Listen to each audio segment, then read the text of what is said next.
Welcome to Jackal's Wrestling Entertainment Pod. As always, Caleb. Jeremiah. We're going to jump right into it. We prepping up and getting ready for, as my brother and co-podcast host just mentioned, we have a huge week. Next week's pod's going to have a lot to talk about, including Money in the Bank and Worlds Collide. Yeah, you're just not that far moved from the big, huge Memorial Day weekend events. And now just 2 weeks later, you get Money in Bank and Worlds Collide. Just a very awesome time to be a WWE fan. Before we jump into Monday Night Raw, we want to send out our best wishes to R-Truth. He announced on social media, X, formerly Twitter, that he is WWE's not renewing his contract and he will be a free agent. I, for one, think it's sad. I think R-Truth's a great talent. One of, if not the most entertaining guy on the roster. I'm not big on this move, but I know R-Truth's going to find his way wherever he is, wrestling, rapping, singing, wherever he does. And I know he's still going to be on top somewhere. Yeah, greatly said. I think that you said, I agree with you 100%. I do not respect the decision. I just do not agree with it at all. I know business is business, but it's like, you could have, if that was the case, then you should have done a retirement match last week against John Cena. That should have been it. And then offered him a Legends contract. And did it that way. I don't agree with just not when you having his contract not come up. And then on SmackDown, the last, not bad match, not bad by any means, but just for the loss and the way it happened, should have not been his last match, in my opinion. But John Cena, I would have been a storybook ending. Yeah.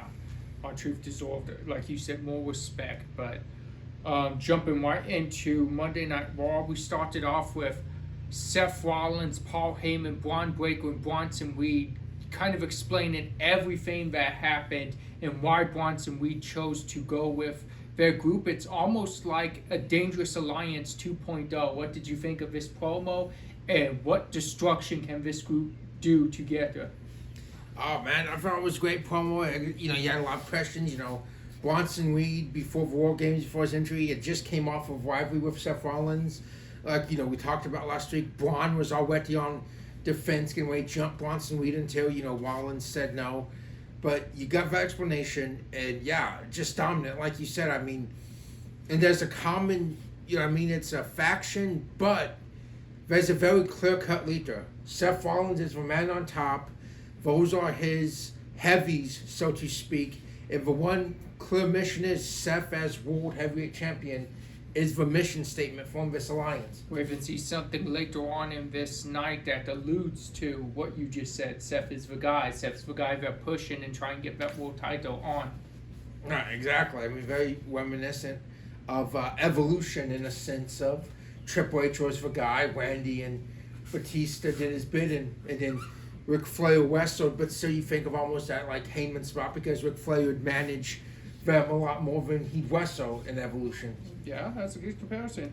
Next up, we had Penta qualifying for the Money in the Bank. He defeated Chad Gable and Dragon Lee. We also saw in this match Chad Gable get dropped on his head in a kind of package power driver in a sense. And then we also saw him get really busted open by El Vikingo. So what'd you make of the match, and what about Chad Gable? Was it just bad luck in the match for him? Awesome match. And I think so. I think just if he just missed communications, bad steps. But Chad Gable, being the pro he is, finished the match. And, like I said, we saw between him and El Vikingo. And, man, it just looks, I think right now this is going to be the main event, to my knowledge at least, of Worlds Collide. It's a World Championship match now, yes. We'll have to see what else happens, how the event fills out this upcoming week. But right now, it's El Vikingo defends that World Championship against Chad Gable. So that's huge. We saw some build up to that on Monday night. And then amidst the chaos, Penta picks up the win and is going to qualifies for his first ever Money in the Bank ladder match, which is huge. It really is, yeah, exactly. It's going to be fun to watch Penta in that Money in the Bank match. Up next, we had Rusev making short work of Akira Tozawa. After the match, he was confronted by the Celtic Warrior Sheamus. So what did you see in this match, and are you looking forward to a possible Rusev-Sheamus showdown? Yes, most definitely. You know, the match just was a squash match. It was supposed to do. Rusev came out looking dominant, won. But I just want to point out, even when we're watching this, I'm thinking, wow, last Monday when we did the show on Memorial Day, you asked the question, you know, what's going on with Sheamus and Rusev's paths right now? When's it going to pick up? And it looks like their paths are now interconnected. It looks like the big thing, the big rivalry right now for both of them will be one another.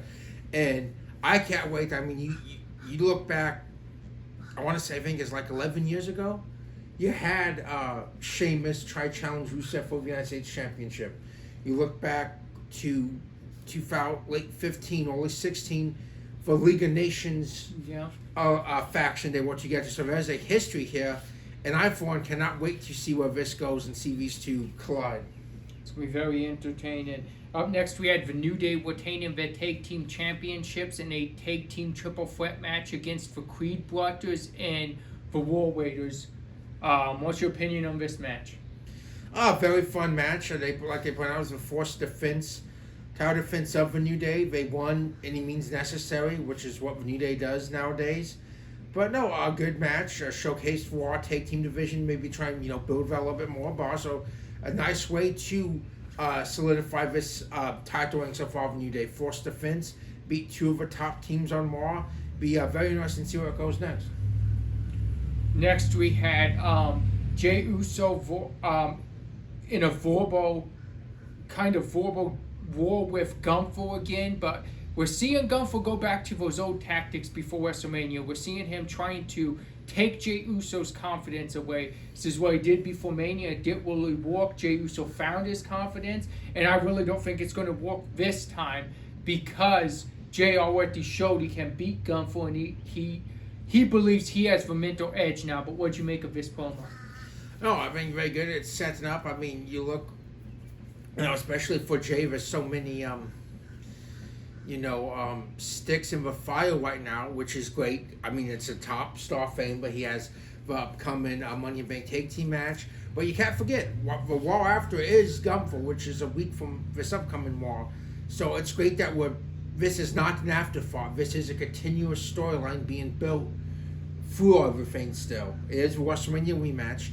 And Gunther is trying to do it work, but maybe Gunther is thinking, maybe this time with him, Jey juggling all the pressures and challenges of being world champion, maybe this time I will get in his head, but it did not even seem to work that night as Jey just looked unshook, like you said. Up next, we had Kairi Singh and Liv Morgan. We saw a miscommunication between Raquel Rodriguez and Roxanne Perez. And we also saw Kairi Singh pick up her first singles victory in nearly 5 years. It's huge. I did not know that. But what'd you make of this match? I thought it was a good match. I saw back and forth. We just saw Liv return this past Monday night. Gets right back into action. Does it look like she's been gone for like a month? Kairi, like we were, handing out praise to her and Rhea last week for just the impromptu singles match they put on. And Kairi can go, and I did not know that, but it's awesome to see her pick up a singles victory. Well-deserved and a huge win over former world champion.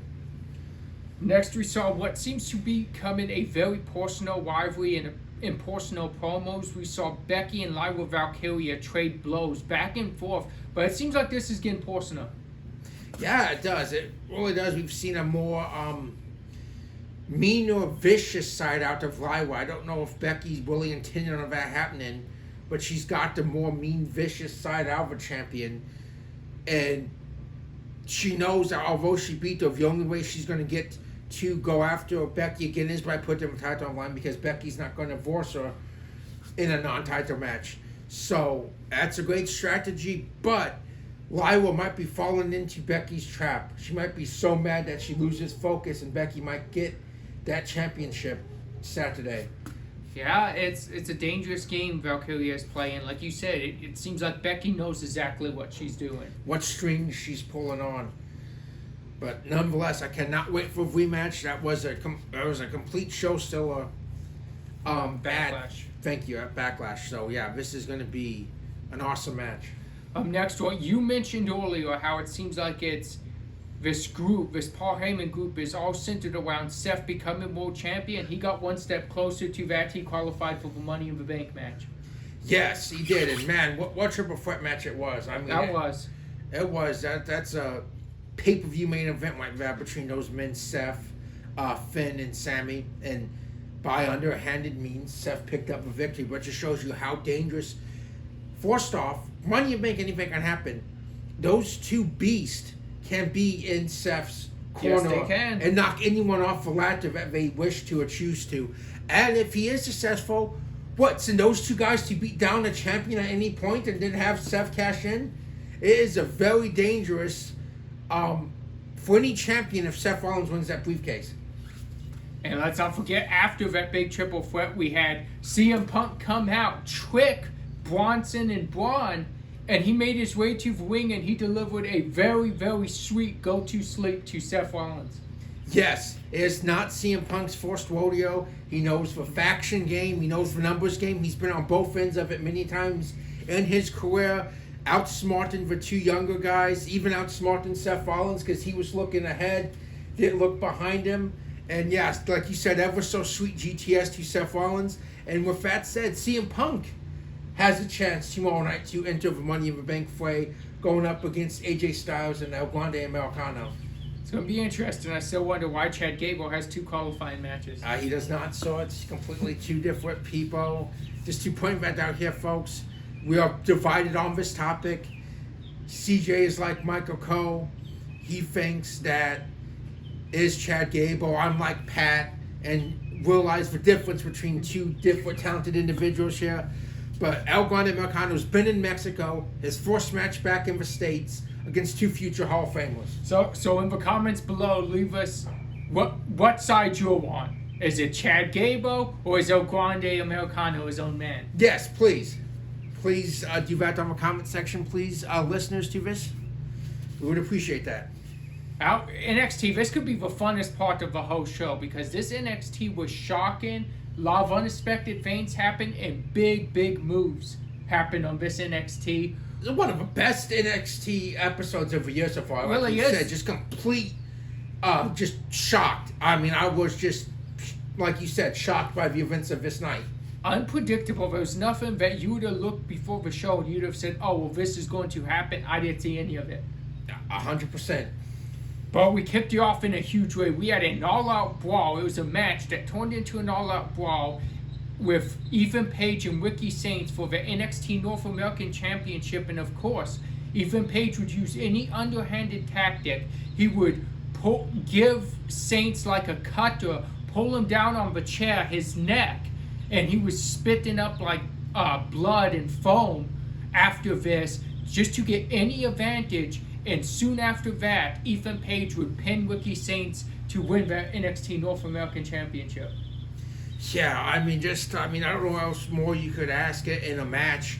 And what could be the culmination of this rivalry, and a lot of people, myself included, fall. Saints is probably going to keep the championship. Ethan Page might be going up in a draft, or even right now, I don't know if they're going in that direction. We just keep seeing these signings of NXT superstars on Raw and SmackDown.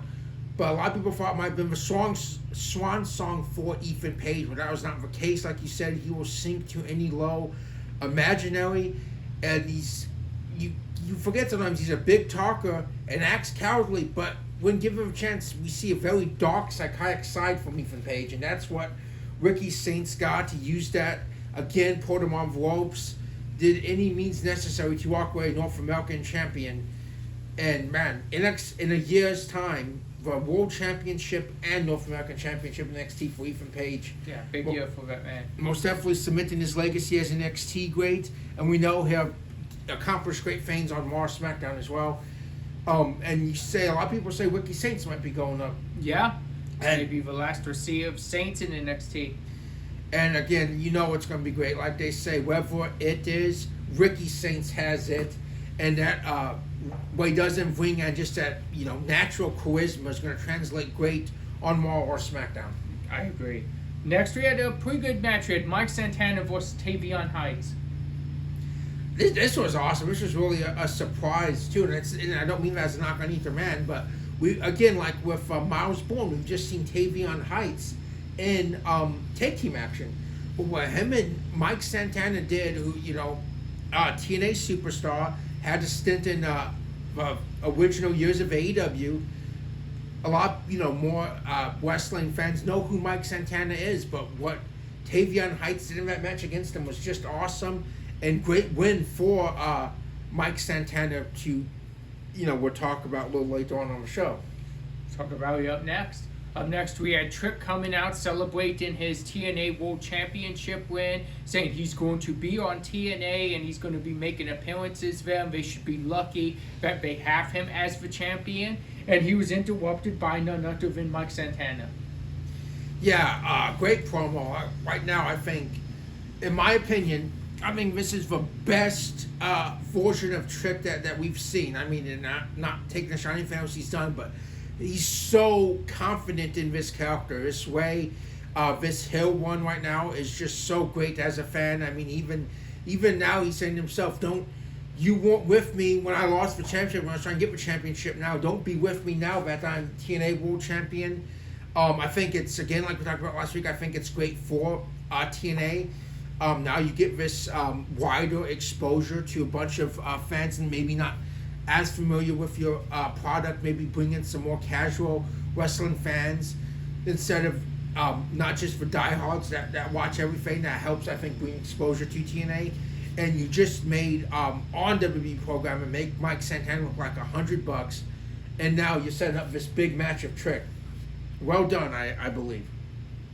I agree with you there. Up next, we had this rivalry seems like it's been building, and maybe it's going in more than one direction as we're seeing. But we had Jada Parker pick up a win over Tatum Paxley, and I say it could be going in more directions because afterwards, Thea Hell came out to attack Jada Parker after the match. Yeah, which is really strange too. Like in a different direction. So we go back a few weeks ago, Jada beats Thea Hell, and then Tatum Paxley attacks Thea Hell. Yeah. So I don't know why she'd be coming to her unless she just does it like Jada. But yeah. Like I said, be very interested to see how this goes. A good match, and Jada's on the wall. I believe she has any valid argument for any championship in NXT she chooses to go after. Next, we had Jasper Troy, WWE LFG Winners debut match, where he defeated Dante Chen. Very interesting, and I want to kind of go off of something that you were talking about that we saw in the culmination of this match. He's coming out for chains. And you said, it's very resemblant of Biss Gimmick back in TNA, who is a producer for WWE, for those who aren't familiar with him. The Chains fame, coming out for Chains, which is really cool. And then the Black Hole Slam. So I wonder how much, homage to Abyss. Seems some similarities there. Maybe how much, a mentorship behind the scenes. Yeah.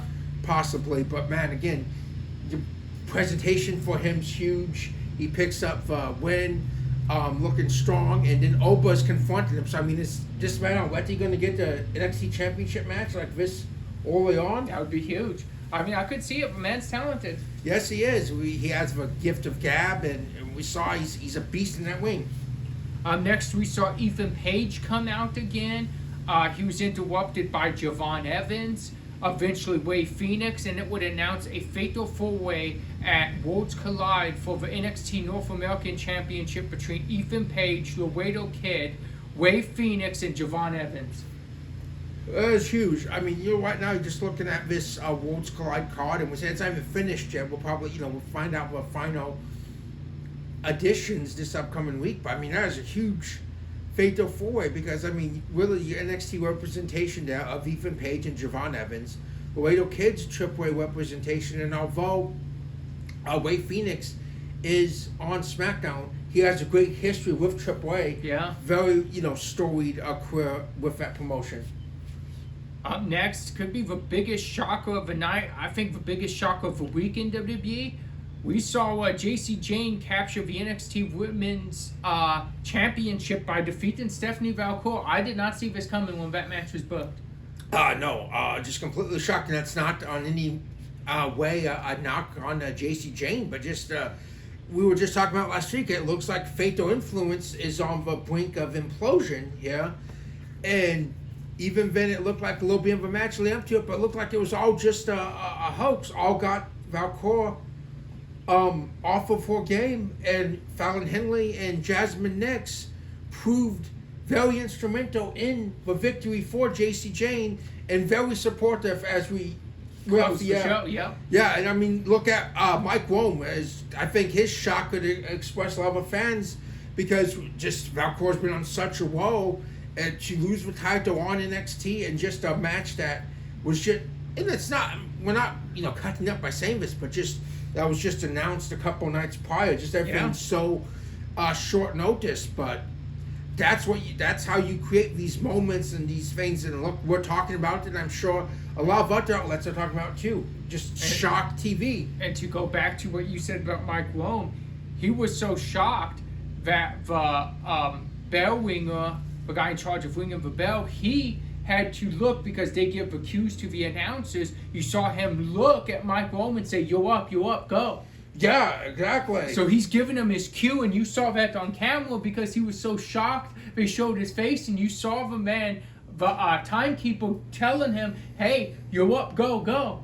And it's like, that's pretty cool. That's the cool side of wrestling, that you got the moment that was so shocking. You got that, and that little scene to me was pretty neat. No, I'm with you, exactly, and that's the kind of stuff that we love to see, and just wait for moments like this. And it was a huge moment, and congratulations to JC Jane. Years of hard work. I mean, she's done anything that's been asked for.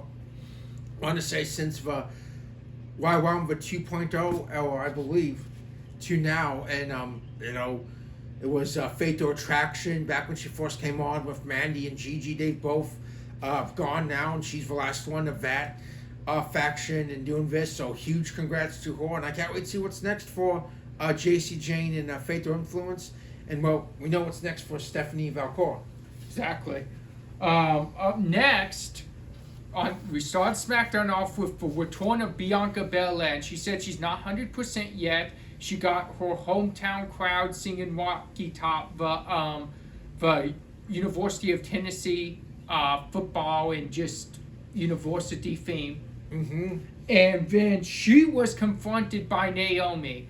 And Naomi came out and said, "You aren't answering me." She's like, "I call you, I text you." She said, "I'm doing everything. I'm trying to get your attention. You don't even have the respect to answer me." And then she pretty much threatened her that she'll put Bianca in a wheelchair, like Bianca's mom is in a wheelchair. And then Jade Cargill came out. And that's what business picked up between those two women. But what'd you make of this whole situation? Well, first off, great hometown thing. Like, Bianca's almost there. She's not there yet, but it's, her alma mater, like you said, hometown, Rocky Top, all that great moment for her, for the hometown crowd there. And Naomi is just shown that she is going to go to any low. I don't think there's a reasonable side to Naomi now. I think it's just, she's going to get what she wants. She don't care. She said Bianca was her friend. She said she hurt Jade because of Bianca, but now Bianca, she's going to hurt because she just don't care. And Jade is not going to allow that happen. But we're still kind of like, it still seems to be a underlying tension though between Jade and Bianca, but we really don't know why. We saw that stare down after she hit Naomi, and Naomi rolled out of the ring. We saw a stare down, and it was not like a, "I'm happy to see you" stare down. It was a look like, "Oh, you're here, I'll get to you later" kind of look. Yeah, exactly, because why? I don't know why haven't they talked right around the same page. Is it because Jade didn't say anything the whole time, and that's why Bianca's mad? Or there's some tension there that we have not really got an answer to yet ever since Jade returned, because for whatever reason why, you don't know why they would be on the same page, but they're really not. Exactly. Up next, we saw Naomi cap off this really good promo, as you mentioned, by winning a triple threat to qualify for the Women's Money in Bank, defeating Jade Cargill and Nia Jax. Yeah, great match. Naomi ever the opportunist in this, waited till Nia to hit the splash on Jade and rolled Nia up to get the victory.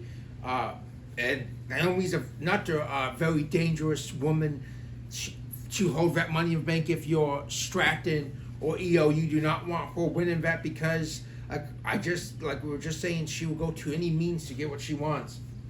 So, very interesting and huge win for Naomi. Up next, we had what turned out to be R-Truth's, I guess, last match in WWE for the time being, where he went one-on-one with JC Mateo. Yeah, I just, like I said, just not very happy with this decision. I really don't think any WWE fan would be, or should be. I mean, if they are, I'm sorry, I just have questioned that a little bit. But, no, Truth's just great. I mean, we all love R-Truth. I don't know how you win.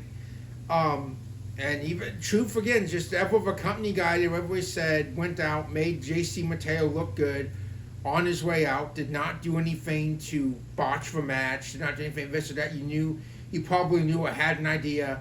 Ever of a professional. Nice win for JC Mateo. And, yeah, like I said, just still agree with it. Miss R-Truth in WWE, but whatever Truth chooses to do, he's going to succeed at going forward. Exactly. Up next, we had pretty much the whole SmackDown Tag Team division. Big part of these great tag team matches we're getting. We had the Street Profits, DIY, Machine Guns, Fraxium. We had them all out there, and they were all dismantled by the Wyatt Six. Yeah, I mean, this is just so fun as a fan right now. Like you said, this tag team division, and I agree with the Profits. It's just, we do a WWE pod, and not to be biased or anything, but, we're huge WWE fans ourselves, and there's a lot of great wrestling out there. But just this tag team division, so hot right now. I agree with that. I think it's the best tag team division in wrestling myself. Like we've talked before, it's very reminiscent of Edge, Christian, Hardys, Dudleys, APA, Too Cold, teams like that, if you look at the year 2000. But just great moment here. You have all of them out there. And then Tommaso's, I blame him for this, where he said we're just going to take a moment of silence here to mourn the tag division because of the Profits as champions and not DIY. And then the Wyatts come out, unleash havoc. And now it's just, it seems they want the tag titles. It seems like that's what's on their list right now. They're going to go for everyone. And whatever tandem you see adds another great layer to this tag team division that we talk about. So I just can't wait to see where this goes. Yeah, I'm very interested, as you said as well, to see where this ends up. Up next, we had a big tag team match. We had Javon Evans and Rey Fenix against Humberto and Garza. Yeah, that's another thing too. Like they're pretty deadly. Also add to that too. They haven't been right now with rest of them, but also add to that great tag team division. Yeah, Javon Evans, very impressive appearance on SmackDown. One day he'll be up on that too, but it looked very good. Him and Phoenix had really good chemistry to my knowledge, never teamed up before. Fun match, but Ethan Page came out and made his presence known yeah. for that fatal four-way match. And a huge win for Angel and Humberto. Up next, we had Abba Fire against Zelina Vega. This was a really good match, better than I expected it to be. Yeah, same. We really got some time. Really got to go back and forth. Zelina, again, looking like a strong champion. Chelsea tried everything. She even took her mask off from her real legit broken nose injury. But in the end, Zelina showing why she's champion, stood tall, and she's now beaten all three members of Chelsea's Horvis in singles action. Next, we had Damian Priest talk about the fact that he put Drew McIntyre behind him and he has his sights set on one man, one person. He wants that WWE United States Championship, and oddly enough, as he was leaving, he would see the man he was speaking of and talking about, Jacob Fatu, and we had a low stare down. Yeah, no, I mean, that's awesome. And just goes to show you that, I think right now the emphasis and importance they're placing on all these championships. You have your world championships, but they're not making the secondary titles feel less, and they're putting a great emphasis on them. We see, Dom's defending, and you have AJ Styles coming after him, top star. Jacob Fatu, his first singles title weighing in with the WWE. You have a former world champion, main event guy like Priest calling him out and saying he wants that belt, wants him one-on-one. So that's just awesome, and I cannot wait for that match. Yeah, speaking of a match to not wait for, we had another Money in the Bank qualifier. We had Andrade defeat Carmelo Hayes and Jacob Fatu, and he will join the stacked men's Money in the Bank field. Yeah, awesome match. Really some tension here between the bloodline. I don't know. I have no idea really what Solo was doing. You have to kind of go with all this, what he was alluding to. And most of it looks like Solo deliberately tried to cost Fatu that match. He had it won. It looked like. But yeah, Andrade, right moment, right time. Huge win for him. Very deserving. We talked about that. He's not one he can go on that wing. Always probably good matches. It's nice to see him get an opportunity like this. And that Money in Bank match is going to be awesome. Up next, we closed the show.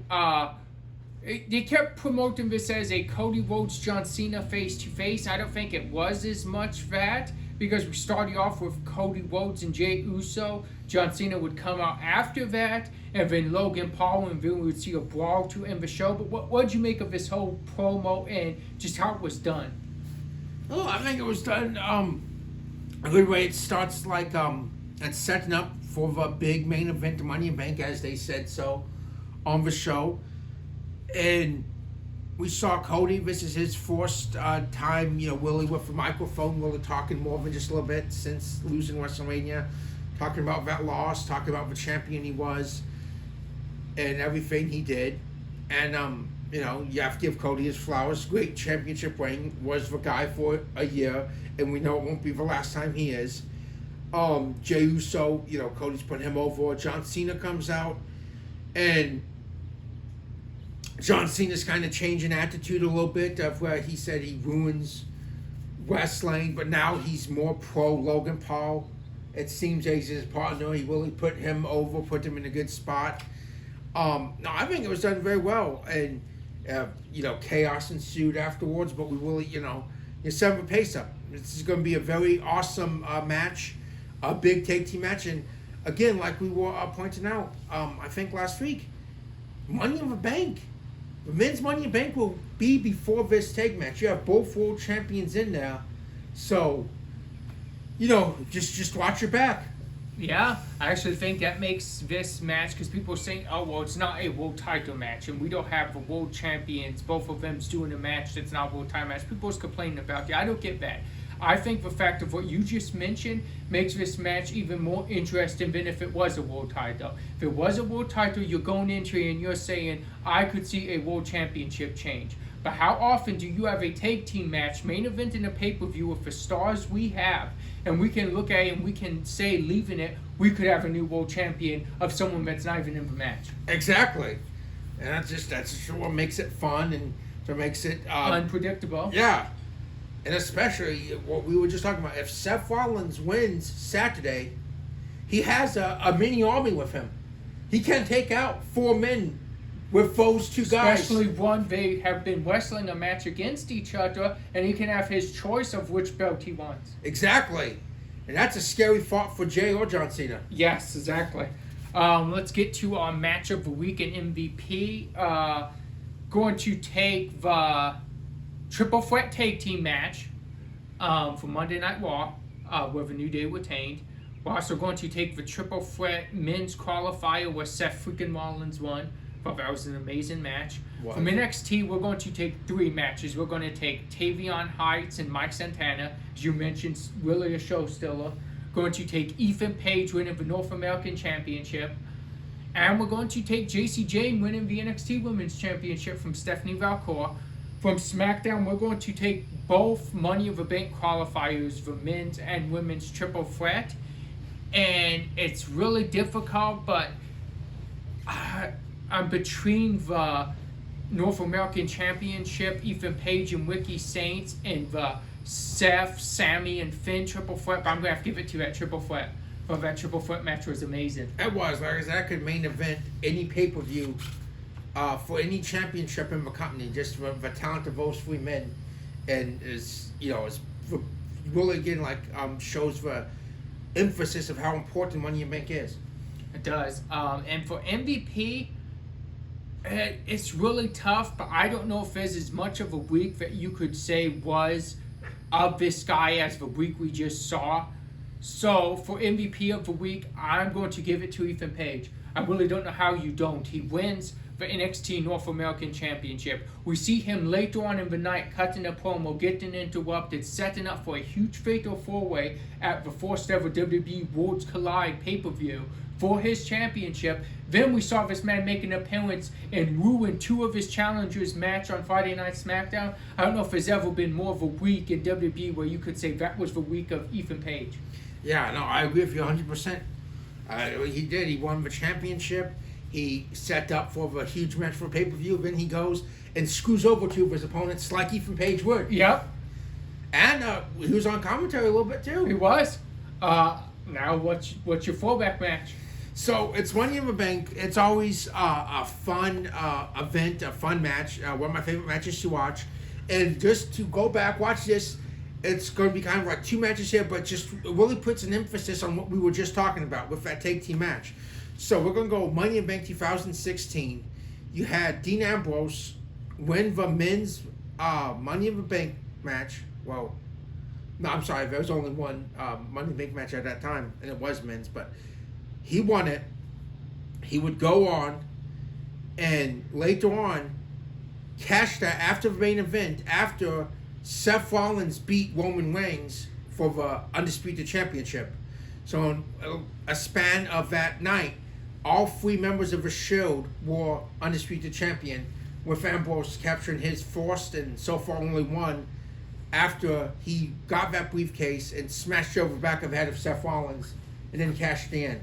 So again, it shows what happens when you have a Money in the Bank winner and you have the champions in the main event.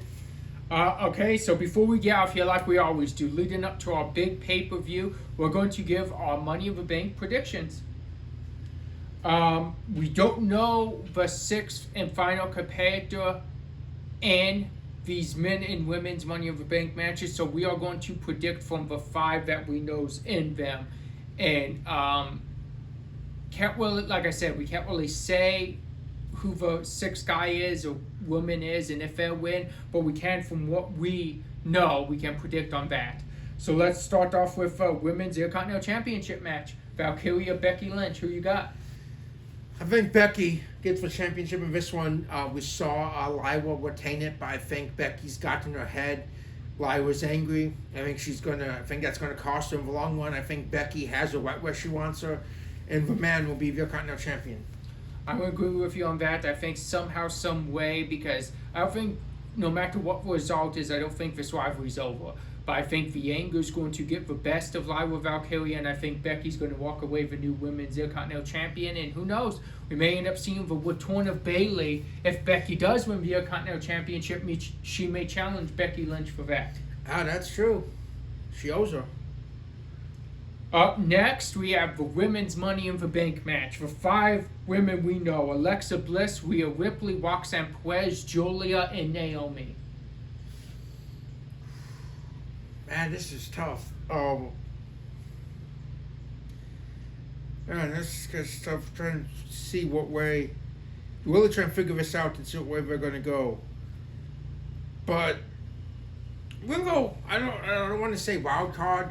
But I know a lot of people talk about Bliss and Ripley, but I am going to go with Naomi. I think right now, the Money in Bank really fits the kind of character we're seeing, the kind of actions, and I think she's going to be a very dangerous one, but I think she is going to, that's my prediction. I think Naomi's going to walk away women's Money in Bank. Ooh, I like it. It's tough, and I think it's hard to really bet against Rhea Ripley in any big match. But I think somehow, some way, someone's going to screw her over and she's not going to win. I'm going to go for newcomer on this. I'm going to go Julia. Wow, that'd be huge. That'd be a great way to establish her as a main event superstar. Up next, men's Money in the Bank. For 5, we know we have Solo Sikoa, LA Knight, Andrade, Seth Rollins, and Penta. Again, this is very tough. There's so many directions you could go in this. Now, we don't know, and this is just hypothetical, but let's say CM Punk wins tomorrow night. Let's say Punk and Rollins maybe eliminate one another from it with a hatred rivalry there. I am going to go with one, and I predict this, and I've often thought this and think it'd be a great opportunity. I'm going to go with LA Knight. Ooh, I like that. I think it could really just be his moment. We saw what he did with the United States champion. He's done great. We know, again, like you talk about Ricky Saints, he has it. And I think that'd be a great way to help propel him to world championship status. So I'm going to go for Megastar on this one. I would love to see that. That's almost the one I hope more than any. Agreed. Dang, this is tough, but predicting wise, something's telling me it's going to be Seth freaking Rollins. It's what we've talked about. Those two, you have those two big beasts. You have Bronson Reed and Braun Breaker, and it's no disqualification. Nobody can stop these guys from doing anything, even if you get rid of them. And because we've seen the big moves that take out 7, 8 people at once, and everybody's down, or all but 2's down, or something like that. Even if you take them down and they're down for a little bit, they are 2 guys that are in the match, possibly not to win it for themselves, but to help someone else win. That's almost insurmountable numbers. I'm going Seth Rollins here. Yeah, no, it's hard to argue because even if you do manage to take them one out or both out, you still have Seth Rollins. Yes. To contend with one of the best to ever do it, one of the best of this last generation of WWE. He will take any chance he gets. So it's very hard. And again, if Seth does win it, John Cena and Jey Uso better watch out. Yep. Because we know the heist of a century. He'll take the best opportunity. He will. Up next, we have that tag team match. Speaking of John Cena and Jey Uso, we have Cena and Logan Paul versus Cody Rhodes and Jey Uso. This is tough, but we've seen it since Elimination Chamber. John Cena will win by any means necessary. Logan Paul will win by any means necessary.